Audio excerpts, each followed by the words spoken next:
colocar toda a esperança no menor valor de Deus de amanhã. Amanhã, olhos apagados, temores abrandados, será pleno, será pleno. Bom dia, bom ano novo para você, meu amigo, você, minha amiga, você que torce de dedos cruzados para tudo dar certo em 2026. Vamos apostar que sim. Um ano bom para todos nós. Você tem seus projetos aí na gaveta. Vamos tirar da gaveta? Você fez a listinha de um monte de coisa? Vamos começar. Caminhar de manhã, escovar os dentes 4 vezes ao dia. Então, vamos fazer tudo que está marcado. O que aconteceu? Eu comecei a observar as pessoas fazem grandes projetos, às vezes projetos quase que improváveis, inexequíveis, e colocam seus projetos numa condicional. Se tal coisa acontecer, eu farei isso. Se tal coisa acontecer, eu farei isso. Não é assim. Faça aquilo que está na sua possibilidade de fazer. E vai do mais simples para o mais complexo. Por exemplo, eu já contei aqui, meu projeto é melhorar o programa, mantê-lo no ar. Eu vou ter que sair desse software que eu estou usando, que é caro, vou para um software mais barato, ou gratuito, mas eu vou continuar, porque eu tenho comigo que isso é uma boa meta, é uma coisa boa que eu faço. Você também deve ter coisas aí que você faz que você vai continuar mantendo. E isso já é um ponto a mais em 2026 para você. Eu tive um convite para remontar a peça, essa que está anunciada aqui atrás, vou tirar a cara aqui para você ver. Viu? O Carpinteiro de Nazaré, ela já teve 3 montagens, eu quero fazer uma 4ª montagem para ser exibida durante a Semana Santa de 2026. Eu estou ainda acertando os detalhes, os parceiros, qual é o grupo de teatro que vai topar o projeto. Tivemos um grupo que já se candidatou, quer começar já os ensaios. Outro grupo não topou porque tem bilheteria envolvida, e aí não pode envolver a entidade desse grupo, então eu entendi que, de fato, é uma peça para ser exibida lá na Escola Militar de Campinas. Eu não sei se é ali na Escola de Cadetes, SpaceX, ou se é numa unidade do Exército mesmo. Eu sei que tem um grande auditório lá com um palco. Eles já encenaram lá a Paixão de Cristo em 2 versões, uma versão católica, uma versão evangélica ou protestante, e agora a versão espírita. Seria uma honra para mim se a nossa peça fosse encenada lá. Estou conversando com a general lá, vamos ver se dá certo. Eu já chamei alguns atores que estiveram presentes em outras montagens, uma delas em Poços de Caldas, outra em Campinas, e eles estão dispostos a subir ao palco, mais uma vez, para fazer essa peça que tem um tema. O Carpinteiro de Nazaré aí, no caso, é o José, não é Jesus, é o José, o pai de Jesus. Então, eu me inspirei nessa música aqui. Olha o que foi meu bom José, se apaixonar pela donzela, dentre toda essa terra, de toda a sua Galileia. Eu cantava isso nos centros espíritas, durante as palestras, até que alguém falou, olha, por que você não canta isso para criança, faz um conto teatral para as crianças. E eu fui tentar fazer uma peça, um conto infantil, mas o conto ficou muito sério. Muito sério, porque eu comecei a incluir no conto a questão da família de Jesus. Como vocês sabem, Jesus tinha irmãos do primeiro casamento de José. A igreja não toca muito nesse assunto, mas todas as pesquisas que eu fiz confirmam. José era viúvo, tinha filhos e esposou Maria, uma virgem, 16, 17 anos, sabe lá? E antes que eles viessem a coabitar, você sabe a história, né?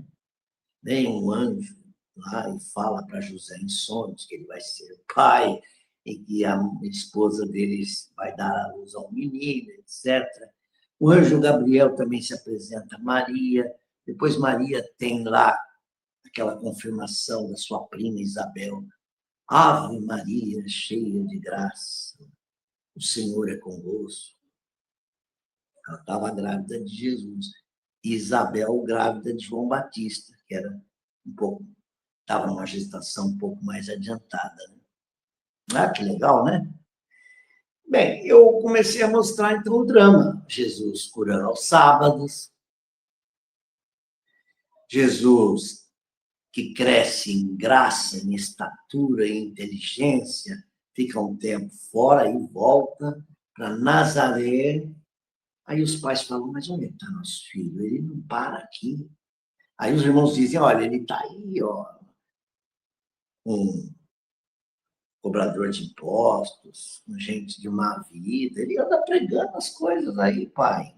Precisamos chamar esse Yeshua à razão, ao juízo. Yeshua, ou Yoshua, como quiserem, que é o nome de Jesus em hebraico. E numa dessas ocasiões, né? Olha, eu ouvi saindo para pregar no monte. Vamos até lá. José, o pai, fala, olha, traga o meu filho. Tá. Vai Maria com os irmãos de Jesus, os meio-irmãos, do ponto de vista da parentela corporal. E vão até o monte das beatitudes ou das bem-aventuranças, onde Jesus está. Eles chegam lá, um ancião chega e fala, vocês querem também ouvir o Nazareno? Não, nós não viemos ouvir o Nazareno, fala um dos irmãos. Nós viemos buscá-lo. Nós somos os filhos de José, o carpinteiro. Aí o ancião diz, então espere um pouco, vou falar com o Nazareno. Cochicha no ouvido de Jesus. Senhor, teus irmãos e tua mãe estão aí. Querem você em casa. De volta. Você está fazendo uma criação, volta para casa. Mais ou menos isso. Jesus não para. Aproveita aquele momento, aquela interrupção e diz, mas quem é minha família? Quem são meus irmãos? Quem é meu pai? Quem é minha mãe?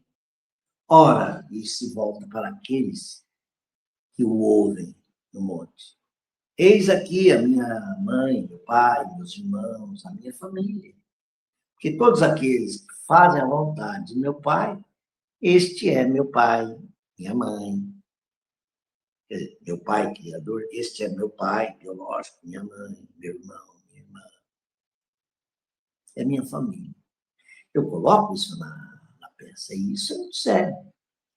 Quantos casais hoje separados não estão criando o filho do ex ou o filho da ex?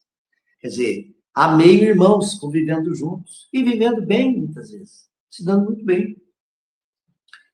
Eu mesmo, eu tenho 3 filhas que não são biologicamente minhas, mas são minhas filhas, me deram netos e até bisnetos. Eu me considero um pai, um avô e um bisavô. Muito feliz. Quantos aí de nós não pode dizer, olha, eu Eu tenho um primo que, para mim, é mais que um irmão. Ou então, eu tenho lá um amigo que está mais preocupado comigo do que muitos dos meus irmãos consanguíneos. Então, a peça ficou dramática em alguns momentos.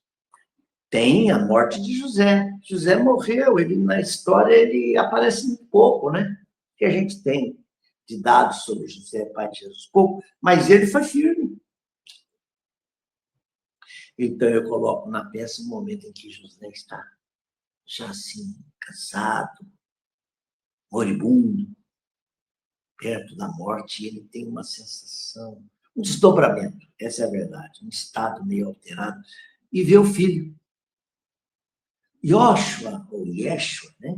Você aqui? Sim, meu pai, eu vim para atender o teu pedido. Oh, Yeshua, que bom que você veio. Eu tenho uma cadeira aqui esperando, repara, aquela mesa está quase pronta.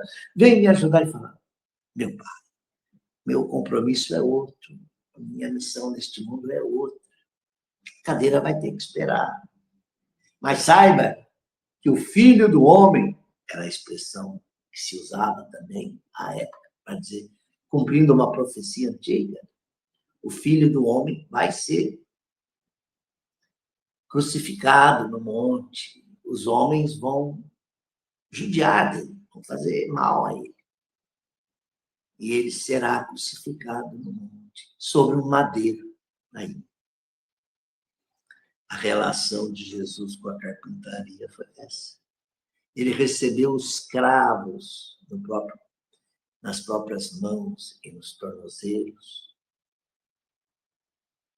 Foi pregado numa cruz de madeira.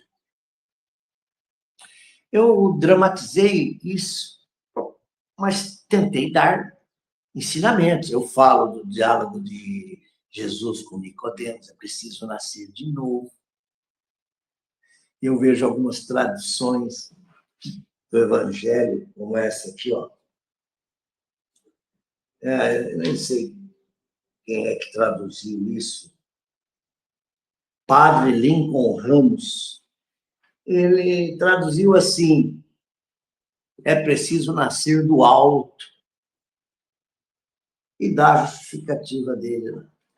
Mesmo assim, eu gosto de ler esse evangelho, porque ele é todo cheio de fotografias. E as fotografias me ajudam a identificar os lugares que eu visitei quando eu estive na Terra Santa. O Getsemane, Jerusalém, vista do Cedron, do Vale do Cedron, visto do Monte das Oliveiras. Tem mapinhas aqui. Aqui um pé de mostarda, para você ver o tamanho do grão. Tem coisas muito interessantes, com fotos. E tirando essas distorções propositais,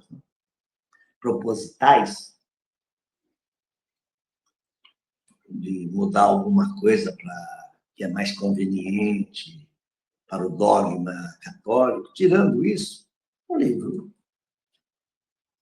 ajuda nas minhas pesquisas, ajuda muito. De modo que a peça está aí, vamos começar os ensaios, se Deus quiser, antes do Carnaval, usando um pouco do figurino que já usamos outra vez. E eu convido você já a se preparar para assistir O Carpinteiro de Nazaré. Tem músicas como essa que eu já cantei, do irmão José, que é francês, mas também tem algumas minhas, meus irmãos, e tem até um tema da ópera rock, Jesus Cristo Superstar.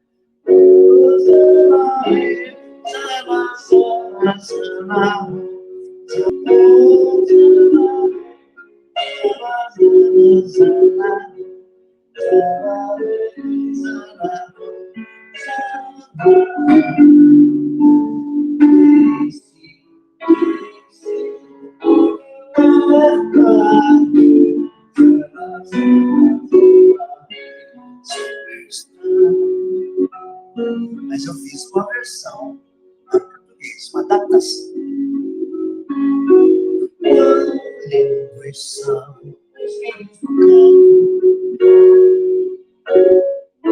Rei vestido tão elegante e graciosas são as aves a voar no céu.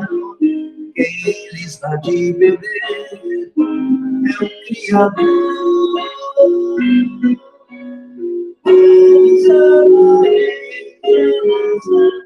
Eu apresentei para alguns amigos espíritas, inclusive a professora Terezinha, já desencarnada, desde 2013. Vamos ficar quieto, que está bom assim. Eu queria dizer que remontar a peça é um projeto e também mais um livro. Eu tenho um livro que está guardado, eu faço questão de dizer para vocês, que já ele vai estar nas bancas, já que eu digo, uns meses. Isso se a editora aprovar, né? A editora está animada, porque o primeiro livro nosso, o romance que nós entregamos em 2017, ele ficou entre os 10 no ranking dos mais vendidos em 2017. Teve 3 edições, não deu prejuízo. Eu espero que esse próximo livro também seja bem aceito. É uma ficção? Um pouco. É meio ficção, meio biografia. E eu diria que esse livro foge do que vocês estão vendo aí. O que sai de romance, sempre focando o Brasil colonial, o Brasil império, o romance da época da escravidão, a senhazinha se apaixona por um negro, ou vice-versa, ou é a negra que se apaixona pelo senhorzinho, e aí aquela questão, ou então dramas lá da Europa, da época da Revolução. Eu repito assim, hora de ir. Hora de ir. Eu acho que eu estou fazendo uma espécie de memórias de Brás Cubas, um pouco na modernidade, né? Uma adaptação às avessas. Porque eu sou um idoso, estou numa UTI, mas estou lá escrevendo, registrando tudo. A enfermeira vem, olha, senhor, o senhor não pode ficar aí escrevendo. Não, é só um pouquinho, e o laptop, eu estou terminando um livro. Quer dizer, ele termina o livro e morre. É isso. Daí o título, Hora de Ir. Só que enquanto ele está no hospital, ele recebe visitas de encarnados e desencarnados.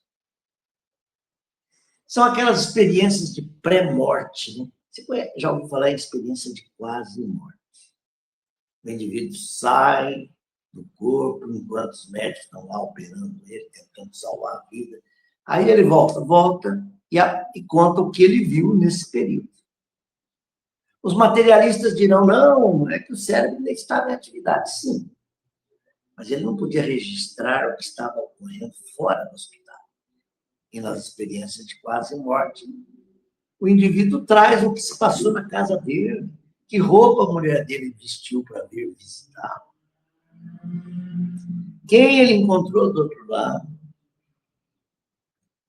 pessoas que ele viu, depois ele vem e fala, eu vi uma avó minha, um avô, mas você nem conheceu mais. Me mostra uma foto aí que eu te digo quem é. Bom, o que mais? Mas ele tem experiência também de pré-morte.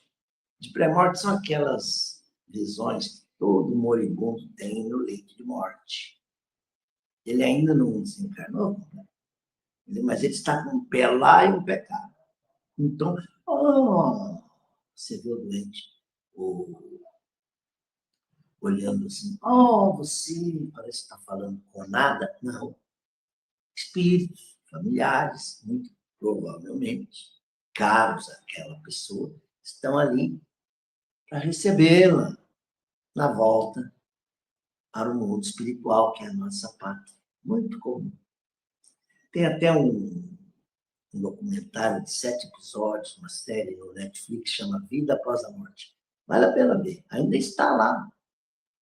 São 7 episódios interessantíssimos. Um deles é sobre experiências de quase morte, que é o primeiro episódio dessa. Então, é muito rico. Então, nesse livro, o personagem que está narrando a história, ele vive uma experiência de quase morte, na qual ele pode visitar os entes queridos, alguns estão no hospital, outros não, e ele os vê, acompanhado de um instrutor, e pode sentir o que eles estão pensando, que é uma sintonia mental, né? Meu neto está orando por mim. Nossa, a prece dele é comovente. Mas chega no outro, o outro não está pensando exatamente no bem do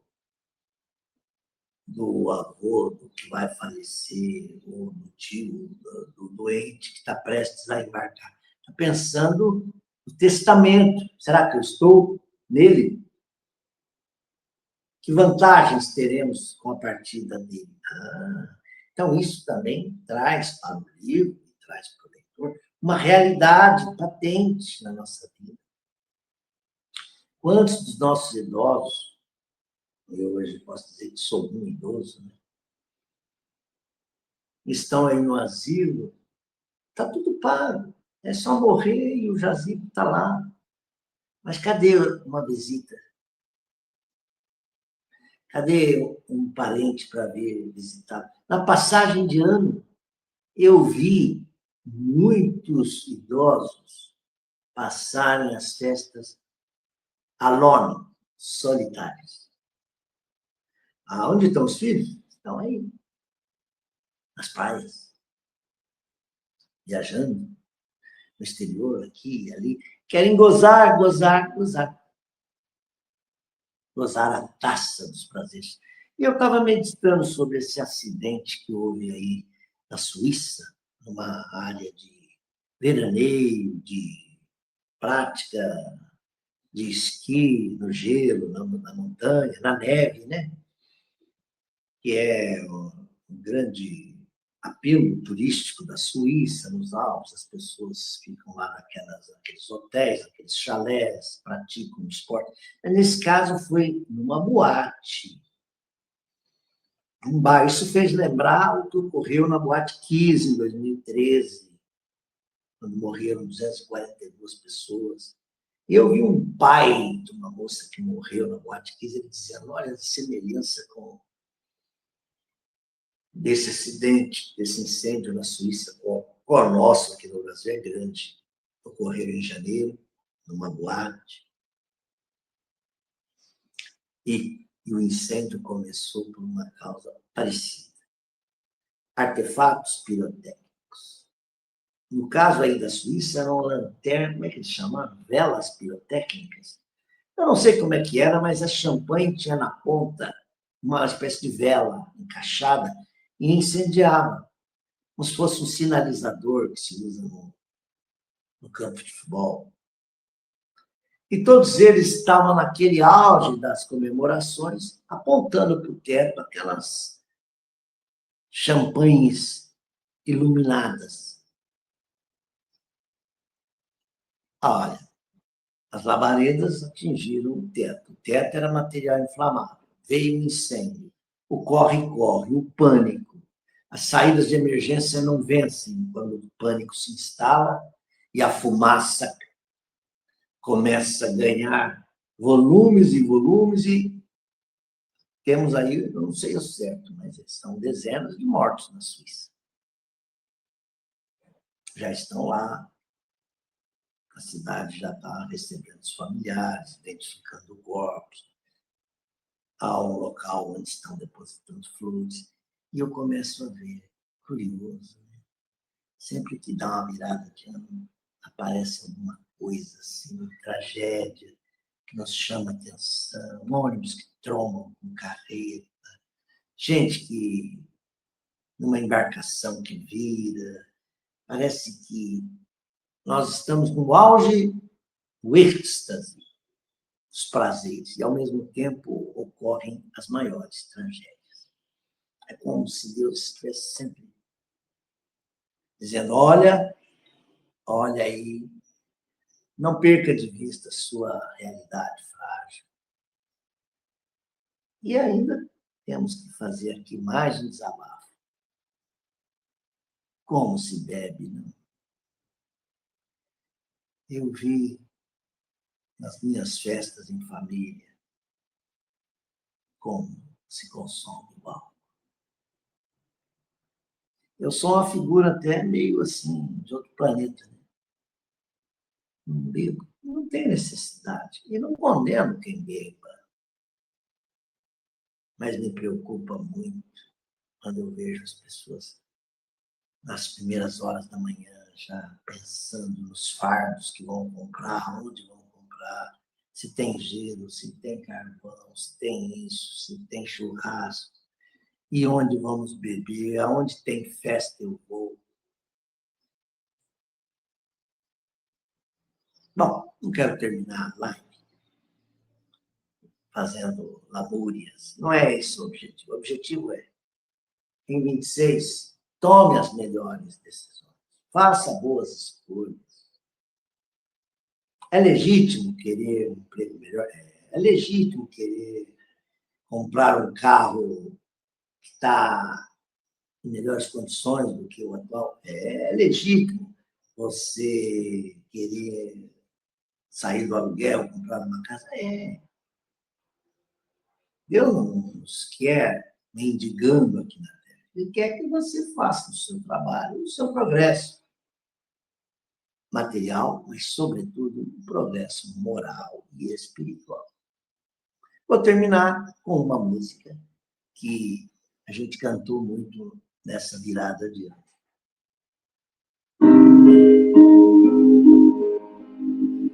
Então, é Natal. O que você fez? O ano terminou. Nasce outra vez. Então é Natal. A festa cristã. Do velho e do novo. O amor muito. Então, bom Natal, o ano novo também, que seja feliz quem souber que amei, e dar-lhe fé.